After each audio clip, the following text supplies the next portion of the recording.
it's instilled in you. So in the Marine Corps, you learn a value structure that is conducive to survival of U.S. Marines, right? And the value structure is mission accomplishment, troop welfare, everything else, right? So what we're doing what we came here to do, and then the next thing that I'm concerned about is how well my people are doing. I think that I was prepared for it by having had, in the time I spent as a private in the PFC, an Lance Corporal, as a non-NCO. I had some good NCOs, and I had some really bad NCOs, right? And so you pull from what you like, and you throw away what you didn't. So I tried to look out for those guys by being calculated and by being consistent. If this is the way that I said to do it, that is the way I expect it to be done, and then we don't have to revisit these conversations all the time, right?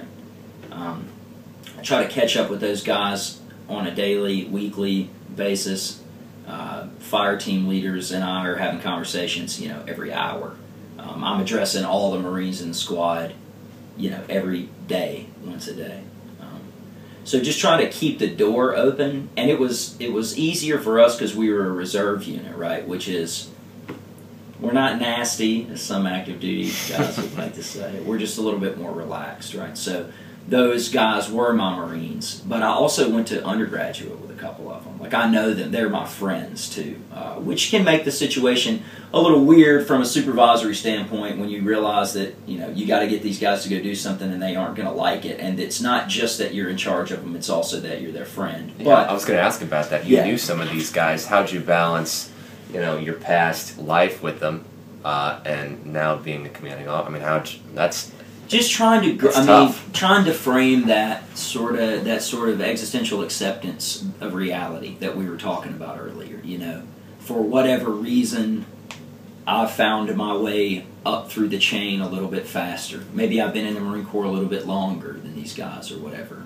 And leader, follower is neither here nor there when we're out there operating, right? Like, that's how information flows through those people, but I wasn't always in charge of every move. Sometimes my first fire team's taking point up there, and he's going to tell me what I need to do when I get there, right? So it wasn't hard, really. It wasn't that hard to balance the two. They all, I think, understood that there was a time when I was Reese and there was a time when I was Sergeant May. And that's with anything. There's a time and a place for all of it. But yeah, just try to remind them, hey guys, this is what it is, and this is what we're going to do, and I know you don't like it, and I may not like it either, but that doesn't matter. This is what we're going to do. So don't do it because you're excited about doing it. Do it because I have to go do it too, and because Smith has to go do it also. Like, we just do this for each other, not for... And so that was how I kept myself in check too. I feel like it would have been easier for me to get disconnected from the troop welfare part had I not been friends with those guys, but I was. So I had a vested interest in taking care of them, and I realized that as the first person in their chain of command, if I don't take care of myself, then I'm definitely not going to be able to take care of them. So I sought out my own peer group. The squad, my fellow colleague squad leaders, the second deployment, all three of us were in Iraq together in the same location on our first deployment. And so I leaned on those guys a lot. We talked about similar problems we were having with morale or insubordinates or whatever, or the successes that we're having in our squad. Trade notes on, hey man, I know you've been having a problem with this has been working in my squad. We do team building stuff, platoon team building stuff as well, and just kind of, I don't know, you get busy, you get caught up, you circle back to make sure everybody's okay as much as you can. And whenever you do that, you have to ask tough questions. Hey, am I okay too? So, I mean, there's the long-told story of the Dear John letter, right? Guy gets a letter from his girlfriend back home. It's not his girlfriend anymore. There's stuff like that. I mean, that's an emotional kind of memory from home. There's unfortunate operational costs sometimes. missions and mission planning don't always capture everything that you'll encounter, and sometimes you find yourself in unfortunate situations where some things have happened, or some people have been harmed, or detained, or whatever. Find yourself in situations like that, and you wish that it weren't that way.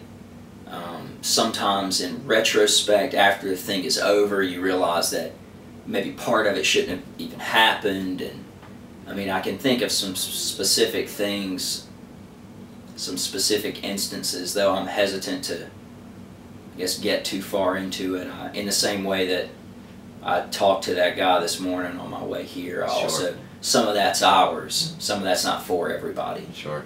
And I think that is, I realize after having heard myself say it, that that's not for everybody is part of the way that I got through it. I don't know, I've always been maybe a little too dramatic, or I would like to call it self-reflective. It may be narcissism. I may just find myself at the center of my thoughts all the time. But I remember the way that I wanted the deployment experiences to be for me when I got home. There was a book called The Giver. I don't know if you had to read that when you were a kid. But in order for everything to be okay for the rest of that society, right, one person had to deal with all the horrible stuff, right? The receiver, the kid. And so, I don't know, I try to remind people of that. Like, if it weren't you here doing this, I understand that it's really tough right now, but if you weren't here doing this, if it weren't you, who would it be? And if it's somebody not as strong as you, so much the worse for all the rest of us, right? We're all better because you're the person that you are, and you are willing to be here and do this. But if it's just no one, right? So if someone less strong than you, then we'll all suffer. But if no one was here to do what you do, then definitely we'd all be so much the worse, right?